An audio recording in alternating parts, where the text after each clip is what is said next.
Hello everyone, कैसे हो आप सब। तो आज की रीडिंग में हम देखने वाले हैं कि आपके पर्सन क्या सोच रहे हैं अभी इस वक्त। ठीक है, तो रीडिंग का टॉपिक हमारा यही रहने वाला है कि वो क्या सोच रहे हैं अभी इस वक्त। कल हमने कैंडल वैक्स रीडिंग की थी, तो आज हम टैरो कार्ड रीडिंग करेंगे। कल फिर हम कैंडल वैक्स रीडिंग करेंगे, ठीक है। और नाइट में भी कैंडल वैक्स रीडिंग आपको मिलेगी, ठीक। तो आप लोग ज़रूर देखिए, काफ़ी अच्छा जो है रीडिंग में हो सकता है कि आपकी एनर्जी से ज़्यादा अच्छे तरीके से कनेक्ट हो पाऊँ, क्योंकि जो है मैं आप लोगों की कमेंट्स लगातार पढ़ रही हूँ और लगातार जो है मुझे आप लोगों के जो है आप लोगों से कनेक्ट होकर के मैं आपकी रीडिंग को प्रोवाइड कर रही हूँ, ठीक है। सो आज की रीडिंग का टॉपिक हमारा यही रहने वाला है। और साथ ही बता दूं कि देखिए, हर एक पॉइंट रेजोनेट करना कोई ज़रूरी नहीं होता है। समझदार के लिए इशारा काफ़ी है ना। तो वैसे ही हो आप, ठीक है। समझदार बनो, बचकाने सी हरकतें नहीं करें, है ना। क्योंकि आप लोग जानते हो कि हाँ, ये जनरल रीडिंग है, कलेक्टिव रीडिंग है, सो इस बात का ख्याल रखना है आपको।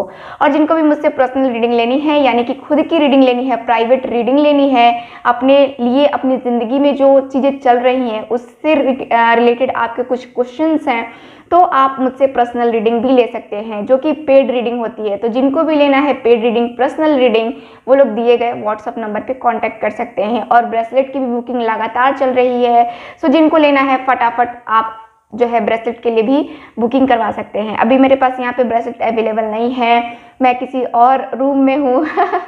तो आप लोग को मैं ब्रेसलेट दूसरे वीडियो में दिखा दूंगी, ठीक है, कौन सा ब्रेसलेट है और उसका रिव्यू क्या है। आप लोग को मैंने बहुत रिव्यू भी दिए हैं ब्रेसलेट के, तो नया नहीं है ना। तो जो लोग जानते हैं वो लोग तो बुकिंग करवा ही रहे हैं, जो लोग नहीं जानते हैं वो लोग भी बुकिंग करवा सकते हैं। सो चलिए करते हैं रीडिंग को स्टार्ट। देखते हैं कि आपके पर्सन क्या सोच रहे हैं अभी इस वक्त। प्लीज मुझे गाइड कीजिए एंजल्स, यूनिवर्स एंड सिस्टर्स।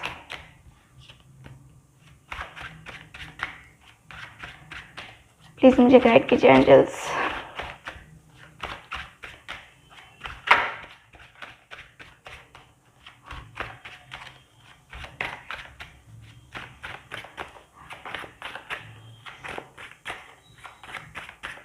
देखते हैं कार्ड्स की एनर्जीज क्या निकल के आती हैं।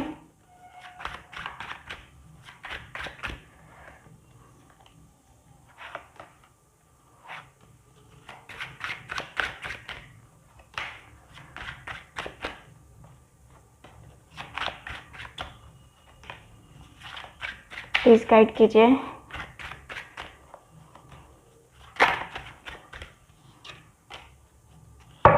Okay, so bottom of the deck देख लेते हैं। बॉटम ऑफ द डेक क्या है? बॉटम ऑफ द डेक है 7 ऑफ सॉर्ड्स। ओके, सो आप दोनों के रिलेशनशिप में आपके पर्सन ने आपको चीट किया है, ठीक है। ऐसा दिख रहा है जैसे कि झूठ काफ़ी बोला गया है, आपको चीट काफ़ी ज़्यादा किया गया है इस रिलेशनशिप में, बहुत ज़्यादा चालाकी की है इस रिलेशनशिप में। यहाँ पे ऐसा दिख रहा है जैसे आपके पर्सन ने आपको कई बार बोल भी दिया होगा कि मैं तुमसे शादी नहीं करने वाला हूँ, हमारा तुम्हारा जो रिलेशनशिप है बस यहीं तक है, आगे फ्यूचर के बारे में मत सोचना, ठीक है। या फिर नहीं भी बताया होगा, लेकिन फिर अचानक से जो है इस पर्सन ने ये बोल दिया होगा कि नहीं, तुम और मैं जो है एक नहीं हो सकते। इस पर्सन ने आपको चीट किया है, यहाँ पे ये दिख रहा है, ठीक। तो यहाँ पे दिख रहा है जैसे कि भरोसे को तोड़ा गया है और बहुत अच्छे तरीके से तोड़ा गया है, आपके भरोसे को जीत करके, और तब आपको तकलीफ दी गई है। यहाँ के एनर्जी के अनुसार से मुझे तो यही नज़र आ रहा है कि आपके पर्सन ने आपको बहुत अच्छे तरीके से चीट किया है, ठीक है। चलिए देख लेते हैं king of cups,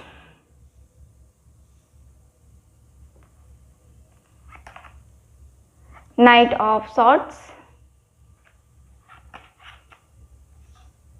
3 of swords,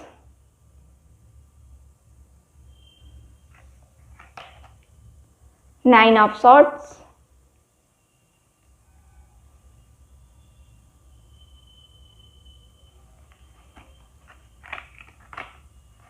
यहाँ है page of cups, the world, 8 of swords, strength का कार्ड। ओके, सो ये कार्ड्स हैं मेरे पास अवेलेबल अभी फ़िलहाल। तो यहाँ पे जो कार्ड्स हैं क्या बता रहे हैं मुझे, यहाँ के कार्ड्स की एनर्जी यही बता रही है मुझे कि आपके जो पर्सन हैं, देखो मैंने पहले भी कहा कि आपके पर्सन ने आपको चीट किया है, आपको धोखा दिया है, आपकी तकलीफ़ को ये पर्सन ने इग्नोर कर दिया। ठीक है, इस पर्सन ने बहुत ज़्यादा आपको इग्नोर किया है, बहुत ज़्यादा तकलीफ़ दी है आपको, बहुत ज़्यादा तकलीफ़। यहाँ पे दिख रहा है कि आप रोए, आपको जब इस पर्सन ने साफ मना कर दिया, साफ साफ बोल दिया कि नहीं हम शादी नहीं कर सकते, या हमारा फ्यूचर एक दूसरे के साथ नहीं है, मैं किसी और के साथ रिलेशनशिप में हूँ, या कोई और ऑलरेडी मेरा हस्बैंड है या फिर वाइफ है।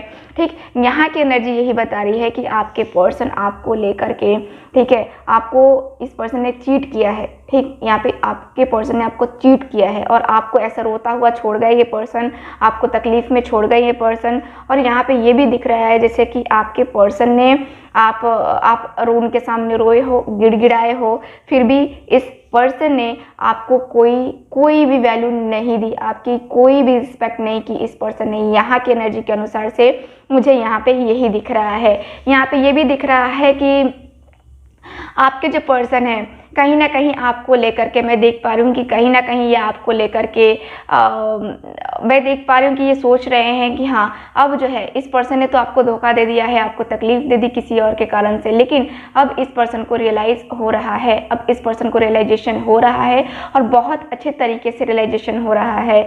यहाँ की एनर्जी बता रही है कि अब आपके पर्सन यही सोच रहे हैं कि अब मैं क्या करूँ। ठीक है, अब मैं क्या करूं, क्योंकि यहाँ पे जो है इस पर्सन ने आपको बहुत अच्छे तरीके से विक्टिम बनाया, बहुत अच्छे तरीके से आपके साथ टाइम पास किया, और अब जो है अपने आप को, जब आपने इनको ब्लेम किया, जब आपने इनको बोला कि हाँ तुमने मेरे साथ ये किया है, तुमने मेरे साथ गलत किया है, तब इस पर्सन को रियलाइज़ हुआ है कि हाँ वाकई में मैंने किसी का दिल तोड़ा है, किसी को तकलीफ दी है।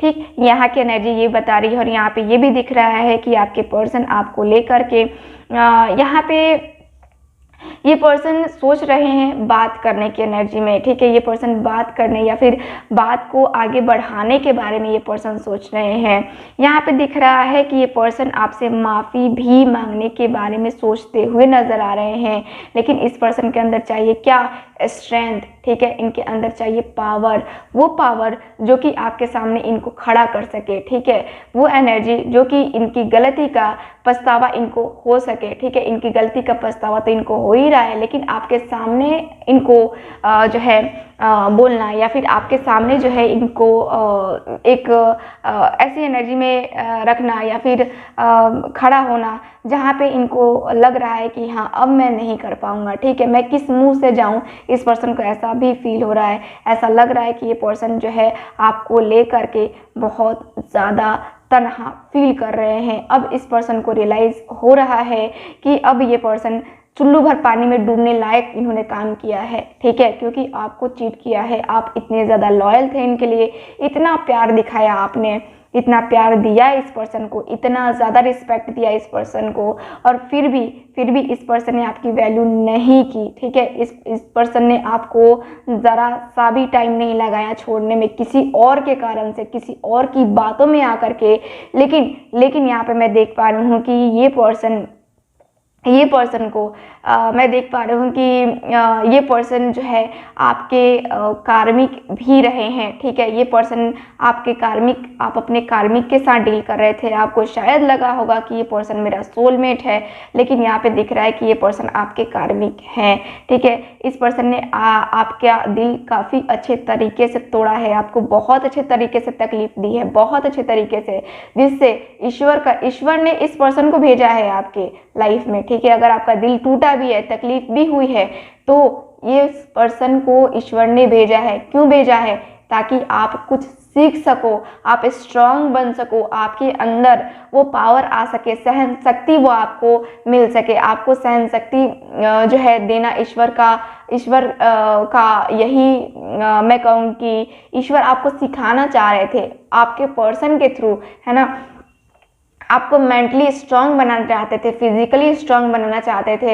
ऐसा नहीं है कि ये पर्सन ने आपको धोखा दे करके ये पर्सन खुश है, खुश भी नहीं है। ये पर्सन खुश तो है ही नहीं, ये पर्सन दुखी है, और ये पर्सन दुखी रहेंगे भी, क्योंकि आपको दुखी करके या किसी और को दुखी करके कोई खुश नहीं रह सकता, कभी नहीं रह सकता, क्योंकि उसकी जो अंदर की पीड़ा है उसके वजह से इस पर्सन के ऊपर वो सारी चीज़ें आएंगी ही आएंगी। तो मुझे यहाँ पे नज़र आ रहा है कि आपके पर्सन यही सोच रहे हैं कि मुझे जो है अब एक बार उससे बात करनी चाहिए, एक बार जो है उससे कनेक्ट होना चाहिए, एक बार उससे बात करके या मिल के एक बार पूछना चाहिए कि हाँ तुम कैसे हो, क्या तुम्हारी सिचुएशन है। या कहीं तो एक होता है ना कि हाँ सिचुएशन तो है ही, लेकिन इसके साथ ही ये भी बताना कि हाँ तुम जो है मेरी ज़िंदगी में आए तो मेरी लाइफ में ये चेंजेस आए। ठीक है, तो यहाँ पे दिख रहा है कि आपके पर्सन सोच रहे हैं आपके बारे में, आपके लिए एक्शन लेना, आपके लिए डिसीजंस लेना, आपके लिए प्रॉपर तरीके से खड़े रहना। ठीक है, ये एनर्जी मुझे नज़र आ रही है आपके पर्सन की। चलिए और कार्ड्स निकालते हैं, देखते हैं क्या एनर्जीज हैं। प्लीज़ मुझे गाइड कीजिए angels.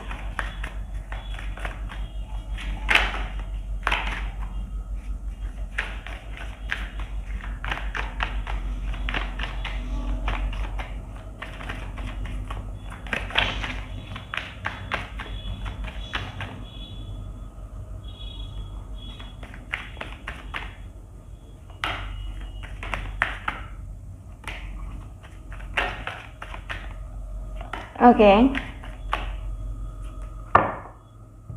Bottom of the deck है, बॉटम ऑफ द डेक है इम्पेशेंस का कार्ड। ओके, सो इम्पेशेंस का कार्ड है कि आपके पर्सन का दिख रहा है जैसे कि आपके जो पर्सन है, देखो ऐसी एनर्जी है कि आपके पर्सन आपको लेकर के ये पर्सन डिसीजन तो लेना चाहते हैं, लेकिन अपने पास्ट लाइफ को भूल नहीं पा रहे ये पर्सन। आई थिंक पास्ट में इनके बहुत कुछ ऐसी चीज़ें हो गई हैं, पास्ट में इनके बहुत सारी ऐसी चीज़ें हो चुकी हैं जो कि काफ़ी ज़्यादा दर्दनाक रही हैं, काफ़ी ज़्यादा पेनफुल रही हैं, और उसकी वजह से इनकी ज़िंदगी में काफ़ी कुछ चेंजेस भी आए होंगे उस टाइम। ठीक है, जिसकी वजह से ये पर्सन काफ़ी ज़्यादा एकदम जो होता है ना कि हिल जाना, तो वो वाली एनर्जी मुझे नज़र आ रही है कि आपके पर्सन जो है ना हिल जाते हैं। यहाँ की एनर्जी यही बता रही है कि आपके पर्सन आपको लेकर के बहुत ज़्यादा तकलीफ में है, बहुत ज़्यादा दर्द में है। यहाँ पे दिख रहा है कि ये पर्सन कुछ ना कुछ काम करके या फिर कहें तो अपने रिलेशनशिप पे वर्क करके अपने रिश्ते को आगे बढ़ाने के बारे में ये पर्सन सोचते हुए नज़र आ रहे हैं। यहाँ पे दिख रहा है कि आपके पर्सन के कदम आगे नहीं बढ़ पा रहे हैं। दिल कहता है कि तू आगे बढ़, दिमाग कहता है कि रुक जा अभी, तू रुक जा, है ना। तो यहाँ पे दिख रहा है कि नहीं, यहाँ पे ये पर्सन जो है रिस्क लेने वाले हैं, रिस्क लेने के बारे में सोच रहे हैं, और ये पर्सन रिस्क लेंगे। ठीक है, कोई चाहे ना चाहे कोई मैटर नहीं करता, लेकिन इस पर्सन ने अगर ठान लिया कि हाँ मुझे रिस्क लेना है, अपने पर्सन के पास जाना है, करीब जाना है, या उसकी हेल्प करनी है किसी भी रूप में, तो यहाँ पे ये पर्सन पीछे नहीं हटेंगे। यहाँ पे दिख रहा है कि ये पर्सन जो है ना आपको लेकर के मुझे काफ़ी ऐसी एनर्जी में दिख रहे हैं जहाँ पे ये पर्सन जो है ना, यहाँ पे ये जो बैलेंस है ना, अनबैलेंस्ड सी चीज़ें को जो है ना बैलेंस करना चाह रहे हैं। ये पर्सन सोच रहे हैं कि पहले चीज़ें बैलेंस्ड हो जाए, उसके बाद जो है हम अपनी ज़िंदगी में आगे बढ़ेंगे। ठीक, यहाँ पे ये पर्सन भी चाहते हैं, इस रिलेशनशिप में चाहते हैं कि जो प्रॉब्लम है, जो प्रॉब्लम आ रही है, जिसकी वजह से आप दोनों एक नहीं हो पा रहे हैं, वो जो है ना वो प्रॉब्लम को ख़त्म करें। ठीक है, कम से कम लाइफ पार्टनर ना सही, लेकिन कम से कम एक अच्छा दोस्त की तरह हम दोनों एक दूसरे के साथ रहें। यहाँ पे ये पर्सन की ऐसी एनर्जी मुझे नज़र आ रही है। ये पर्सन ऐसा सोच रहे हैं कि एज अ फ्रेंड हम दोनों रहें, तो भी हमारा मतलब एक दूसरे का जो एक होता है ना कि संतुष्टि होना, तो वो मुझे नज़र आ रहा है। इस पर्सन को संतुष्टि होगी अगर आप इनके दोस्त बनो या फिर ये आपके दोस्त बने, तो ठीक है आप ज़िंदगी भर एक दूसरे के साथ रहो। ये पर्सन यही चाह रहे हैं। अब पहले तो इन्होंने टाइम पास किया, आपका दिल तोड़ा, आपको तकलीफ दी, है ना, लेकिन अब इस पर्सन की अकल ठिकाने आ चुकी है, और अब जो है ये पर्सन सोच रहे हैं क्या आपको लेकर के ज़िंदगी में आगे बढ़ने के बारे में, यानी कि आपके साथ ग्रोथ करने के बारे में। यहाँ पे ये मुझे नज़र आ रहा है। यहाँ पे दिख रहा है जैसे कि ये पर्सन आपको लेकर के काफ़ी ज़्यादा सोच रहे हैं। अपनी मदर से भी मुझे लगता है कि ये पर्सन बातें करते हुए नज़र आ रहे हैं। आप दोनों के बीच में अगर मदर इशू था या मदर की वजह से प्रॉब्लम था या वाइफ की वजह से प्रॉब्लम था, तो वो प्रॉब्लम भी धीरे धीरे करके छटती हुई नज़र आ रही हैं। मुझे यहाँ पर क्लियरली नज़र आ रहा है कि देखो, मैं ये तो नहीं कहूँगी कि आप लोग लाइफ टाइम एक दूसरे के साथ रहोगे, नहीं, क्योंकि यहाँ पे दिख रहा है जैसे कि इस रिलेशनशिप में बहुत कुछ करना बाकी है अभी भी, और बहुत कुछ सीखना बाकी है अभी भी। तो आपके पर्सन आपकी ज़िंदगी में आएंगे तो पर सिखाने के मकसद से आएंगे। मुझे यहाँ की एनर्जी के अनुसार से यही दिख रहा है, आपको हील करने की एनर्जी से आएंगे। सो आप हील होना, ठीक है, टूटना नहीं, हील होने के लिए आपके पर्सन, हील करने के लिए आपके पर्सन आपके ज़िंदगी में आएंगे।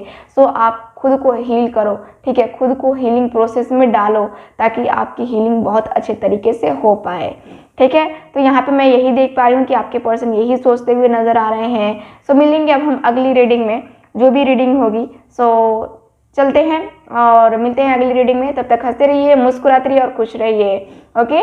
और चैनल को सब्सक्राइब ज़रूर कीजिए क्योंकि आपके प्यार की बहुत ज़्यादा ज़रूरत है मुझे, बहुत बहुत बहुत। सो मिलते हैं अगली रीडिंग में, बाय बाय।